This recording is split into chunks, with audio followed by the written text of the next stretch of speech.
бахшида ба рӯзи ҷавонони Тоҷикистон ва Иди Ғалаба дар ҷамоати деҳоти Хистеварзи ноҳияи Бобоҷон Ғафуров мусобиқаи анъанавии ноҳиявӣ оид ба волейбол ба хотири гиромидошти иштирокчии ҷанги бузурги ватанӣ омӯзгори тарбияи ҷисмонӣ Аҳмадхоҷа Эшонов баргузор шуд.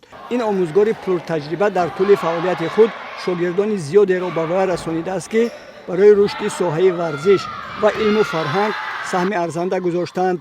гуфта шуд, ки мусобиқаи мазкур 13 сол инҷониб бо ташаббуси яке аз шогирдони Аҳмадхоҷа Эшонов, Абдукарим Одинаев ва дастгирии мақомоти иҷроии ҳокимияти давлатии ноҳияи Бобоҷон Ғафуров гузаронида мешавад, ки ин мусобиқа дар рушди волейбол дар ноҳия заминаи хуб гузоштааст.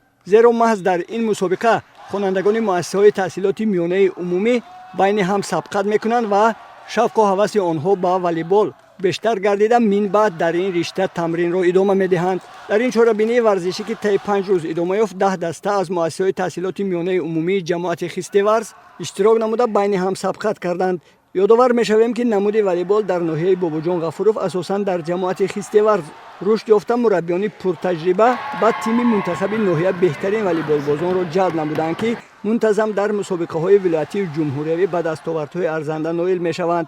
ба ғолибони ҷоизадорони мусобиқа тӯҳфаҳои хотиравии ташкилкунандаҳои ин чорабинии варзишӣ дар фазои тантанавӣ тақдим карда шуданд.